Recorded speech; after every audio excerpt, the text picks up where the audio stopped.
Ya Tuhan, kami bersyukur kepadamu karena dalam hidup kami yang tidak mudah ini begitu banyak liku-liku, lembah yang dalam, jalan yang berbatu-batu kami lalui. Namun Engkau tidak pernah membiarkan dan meninggalkan kami. Engkau selalu memberikan kami tuntunan, kekuatan, bahkan kemenangan. Terima kasih Tuhan untuk segala pertolongan-Mu. Ada di antara kami yang mungkin masih mengalami hidup yang terlalu sulit saat ini. Kadang hati kami tidak bisa menghadapinya, tapi kami tetap belajar untuk percaya kepadamu ya Tuhan, bahwa pada waktunya Engkau akan menolong, Engkau akan membebaskan, Engkau akan memberikan kemenangan, bahkan berkat berlipat ganda Engkau akan curahkan dalam kehidupan kami. Itulah iman kami ya Tuhan. Terima kasih Tuhan, Engkau sudah memberkati anak-anak-Mu yang melewati kehidupan yang sulit, dan Engkau memberikan kekuatan, ketenangan, kemenangan kepada mereka. Dan di masa depan pun Tuhan akan terus memberkati dan menolong. Kami akan merenungkan firman-Mu, berbicaralah kepada kami ya Tuhan. Di dalam nama Tuhan kami Yesus Kristus kami sudah berdoa. Amin. Jemaat dipersilakan duduk. Shalom jemaat yang dikasihi Tuhan. Shalom. Wajah kalian begitu luar biasa ya. Ada senyuman, ada kelegaan, dan banyak lagi lah. Tidak bisa diungkapkan dengan kata-kata. Kalau kita melihat dan mendengarkan kesaksian, itu luar biasa. Disitulah Tuhan itu nyata dalam kehidupan kita. Bagi kita yang masih bergumul, percayalah bahwa Tuhan pun akan menolong kita. Yang penting kita berjalan di jalannya, di jalurnya, dan kita berlindung di tangannya dan lebih dekat kepada Dia. Pasti Dia akan memberikan pertolongan. Kita jangan melarikan diri dari Dia, apalagi meninggalkan Dia. Karena dunia ini tidak pernah akan menolong kita. Dia hanya memberikan kekecewaan yang banyak. Saya akan membaca satu bagian dari Alkitab di dalam Matius pasal 11 ayat 28, 29 dan 30. Kitab Matius pasal 11 ayat 28 hingga ayat yang ke-30. Firman Tuhan berbunyi demikian. Marilah kepadaku semua yang letih lesu dan berbeban berat, aku akan memberikan kelegaan kepadamu. Pikulah kuk yang kupasang dan belajarlah padaku, karena aku lemah lembut dan rendah hati, dan jiwamu akan mendapat ketenangan. Sebab kuk yang kupasang itu enak dan bebanku pun ringan.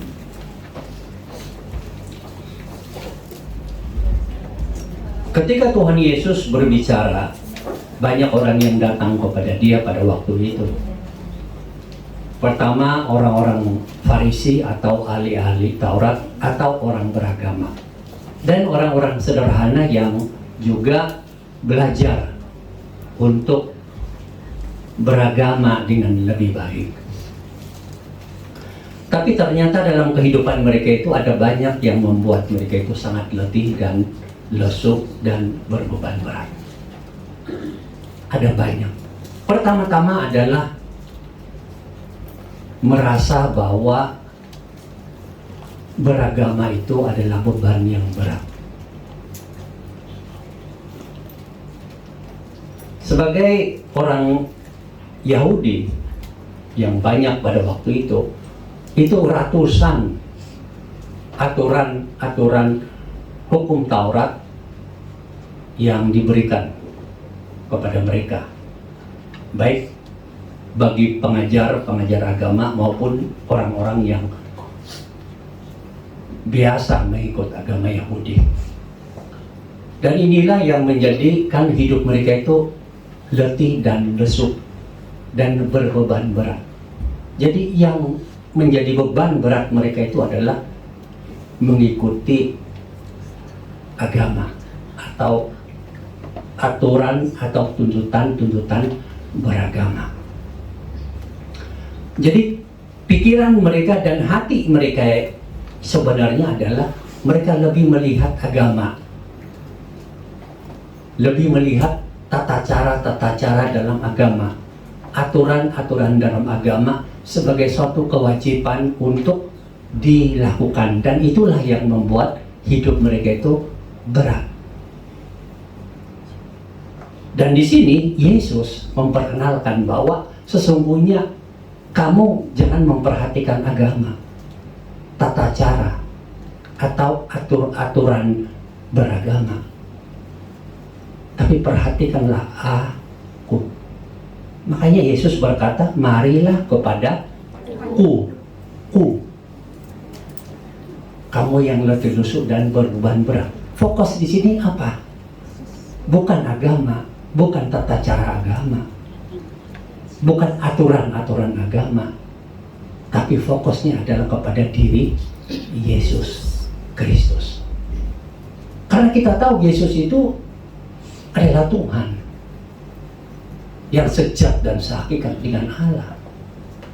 Makanya dalam mencari Tuhan, hidup sebagai pengikut Tuhan, itu mendekatkan diri kepada Yesus. Ini juga yang sesungguhnya dialami oleh kebanyakan orang Kristen pada saat ini.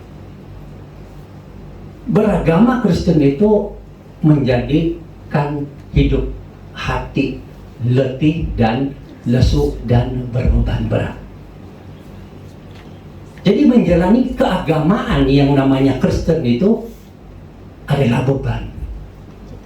Saudara percaya atau tidak? Mari saya jelaskan. Baca Alkitab beban berat.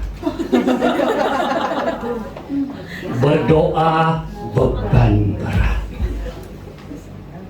Melakukan ajaran-ajaran Tuhan beban berat. Pergi ke gereja beban berat. Melayani beban berat. Akhirnya orang-orang yang mengatakan dirinya Kristen itu, saat dia mau berfokus kepada gereja, tata cara gereja, aturan-aturan gereja, bahkan tuntutan agama Kristen itu hanya menjadikan satu beban yang sangat berat. Itu sebabnya banyak orang tinggalkan gereja, banyak orang tidak mau baca Alkitab, banyak orang tidak mau berdoa, dan banyak lagi aturan-aturan agama Kristen atau gerejawi itu mereka tidak ikuti karena beban berat. Mereka suka apa? Melakukan apa yang diingini oleh hatinya, yang menurut mereka itu mudah.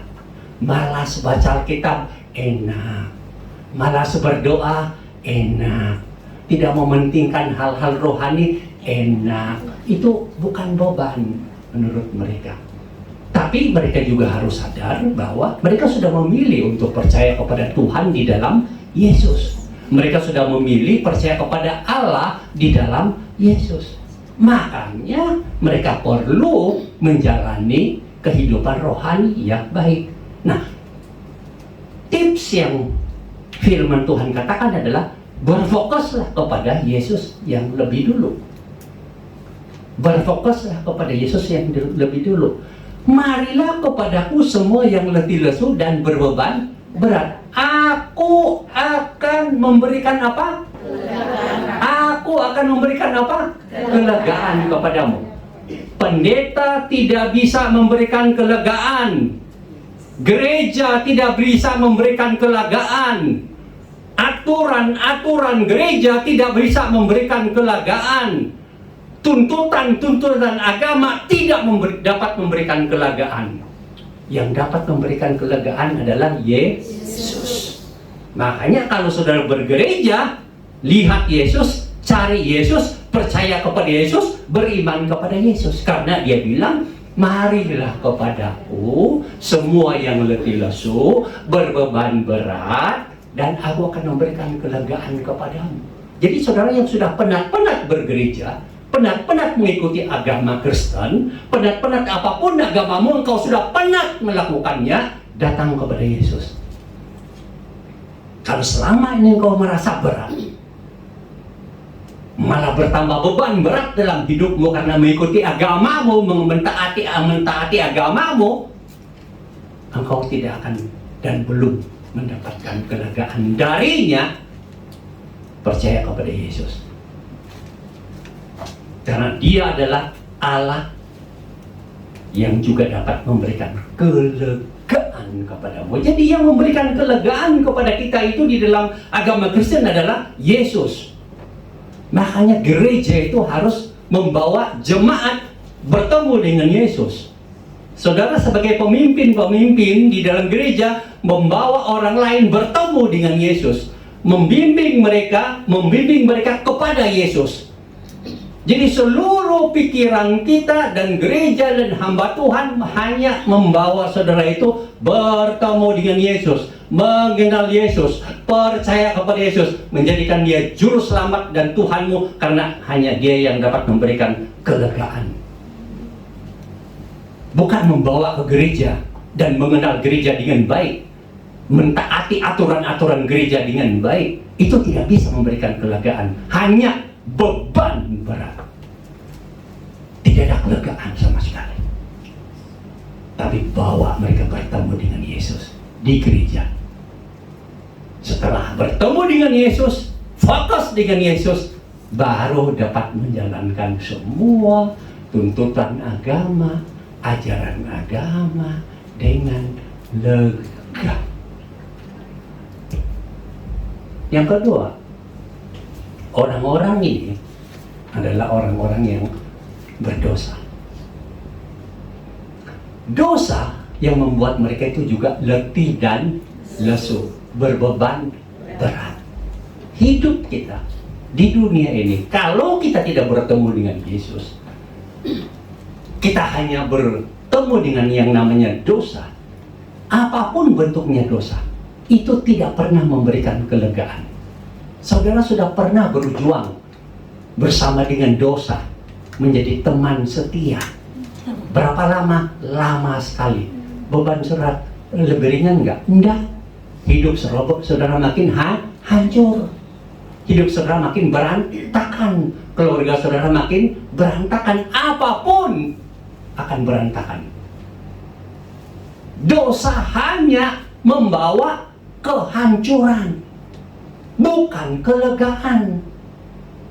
Kehancuran.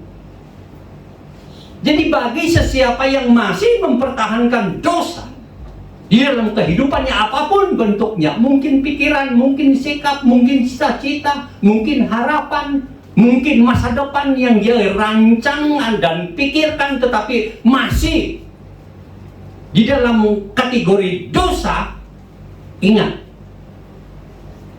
dia akan menghancurkan hidupmu. Cepat atau lambat, saudara akan hancur. Percayalah, dosa hanya mempunyai satu tujuan: menghancurkan. Awal dia nikmat, seperti gula, manis dan enak. Tambah gula lagi, karena penyakit gula.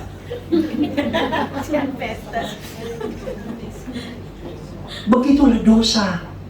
Dia kasih manis, enak, saudara makan terus, tambah terus dosa karena enak, karena kehancuran, karena segala sesuatu. Itu pengalaman saudara, bukan? Saudara yang sudah pernah jatuh di dalam dosa tidak pernah memberikan keselamatan, tidak pernah memberikan kelegaan, tidak pernah memberikan kebebasan. Yang ada apa? Yang saudara alami? Kehancuran. Itu kesaksian yang saudara sendiri tahu di dalam kehidupan saudara. Saudara melihat itu, menyaksikan itu. Nah, Yesus bilang, bagi yang letih lesu dan berbeban berat karena dosa, marilah kepadaku, kamu sekalian yang letih lesu dan berbeban berat karena dosa. Aku akan memberikan apa? Kelegaan kepadamu. Karena hanya Yesus yang dapat mengampuni dosamu.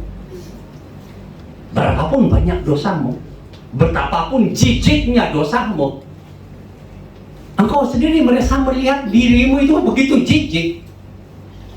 Kadang kalau saudara tidak mau sadar diri tentang dosa ya, jijik atau tidak yang saudara lakukan, coba ingat-ingat.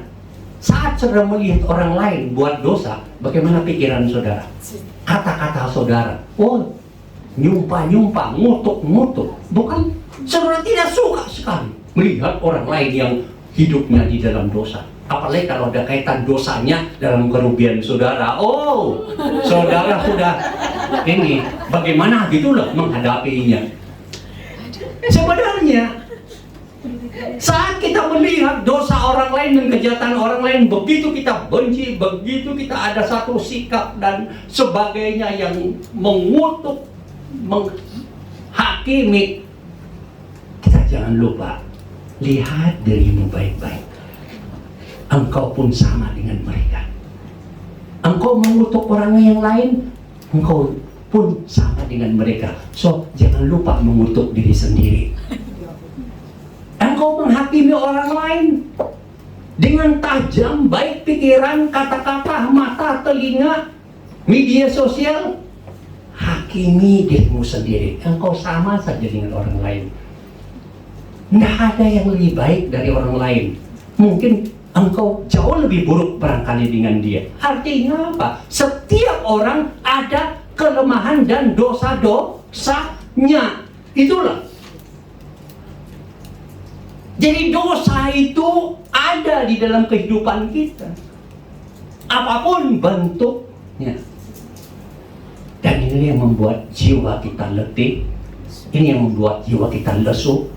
Ini yang membuat jiwa kita itu hancur. Pada akhirnya bertemulah kepada Yesus, karena Dia yang dapat mengampuni dosa. Di dalam Dia kita memiliki penebusan kita, yaitu pengampunan dosa. Dan di dalam Dia seluruh dosa kita Tuhan ampuni, sejijik apapun, sebanyak apapun. Tidak ada yang mustahil bagi Tuhan. Dia akan membuat engkau putih seperti salju. Dia akan membersihkan hidupmu selayak-layaknya kudus seperti Tuhan. Makanya pada saat engkau meninggalkan dunia ini, engkau akan bertemu dengan Tuhan di surga. Layak masuk surga. Nah, kelegaan itu hanya diberikan oleh Yesus. Atau ada yang ketiga, ada yang letih lesu karena masalah kehidupan ini. Dan memang masalah kehidupan ini adalah sahabat baik kita di dunia ini. Artinya tidak pernah membiarkan kita, tidak pernah meninggalkan kita si masalah itu. Kadang kita tidak mau dia datang sendiri, maksa-maksa. Dan akhirnya kita semua punya masalah. Apapun bentuknya. Mungkin kita bermasalah, melihat diri kita tidak berharga karena kita dikutuk terus oleh orang lain, oleh saudara kita, dihina terus, hanya diperalatkan untuk memperkayakan mereka. Kita merasa tidak berharga dan sebagainya. Mana lagi masalah di dalam keluarga yang kayaknya sudah ada jadwalnya. Tiap bulan kok datang terus seperti jadwal waktu yang sudah ditentukan oleh si masalah. Dan kita kadang tidak bisa menghadapinya. Hancur hati, sakit hati. Begitu sulit masalah itu. Apalagi kita menghadapi pekerjaan yang sulit, majikan yang menyanyi dengan lagunya sendiri yang kadang kita juga kurang minat tapi terpaksa. Itu masalah yang membuat jiwa kita itu, namanya jiwa ini ya, ini ya lembut itulah. Hati itu lembut. Sekeras pun hati, di depan mungkin dia tenang-tenang saja. Begitu dia masuk kamar, dia mulai melihat, aku sebenarnya ini lemah, aku tidak berdaya. Makanya kalau kita lihat pemazmur dalam doa-doanya di kitab Mazmur, begitu luar biasa. Tuhan, aku sudah tidak bisa. Aku sudah tidak bisa, Tuhan. Berapa lama lagi Tuhan kamu mau tolong? Oh Tuhan, turunlah. Matikan semua musuhku. Saya tidak tahan.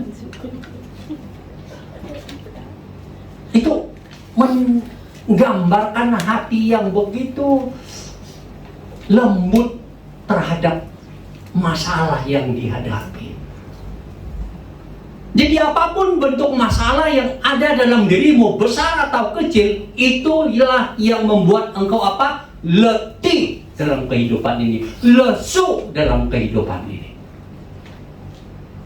Dan Yesus bilang, marilah padaku, kamu yang banyak masalah, apapun bentuknya, dan hatimu sudah lesu, hatimu sudah letih, sudah penat, aku akan memberikan kelegaan kepadamu.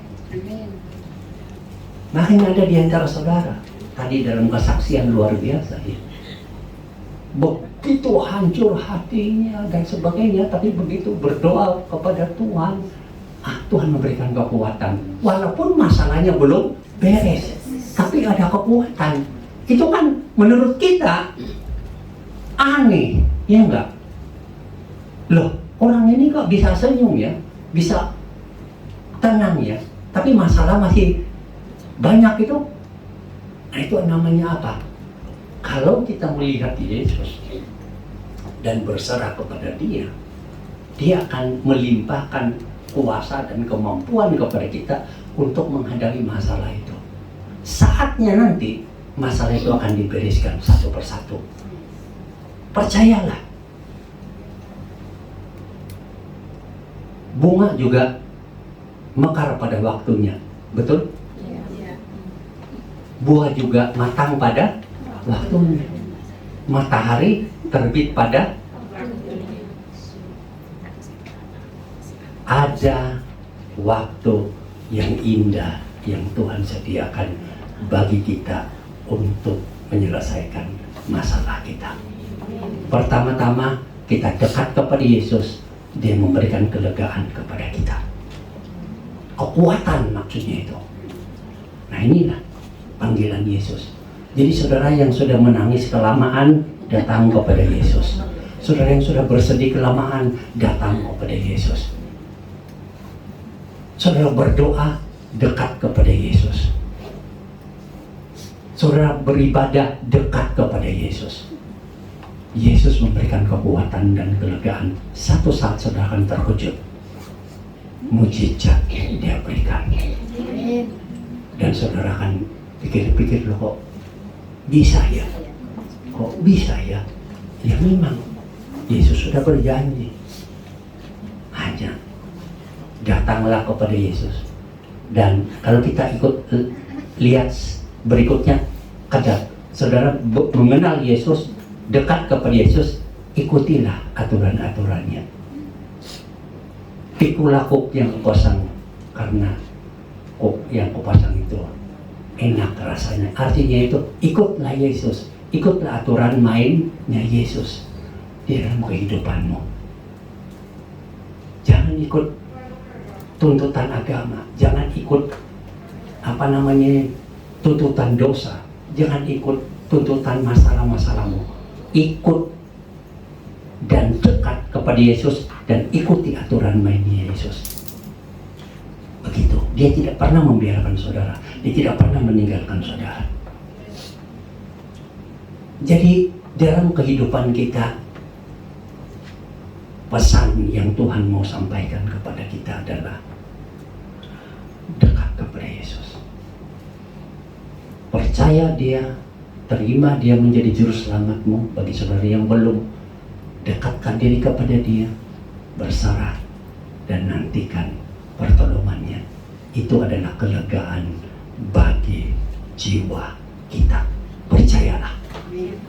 Amin. Mari kita berdoa.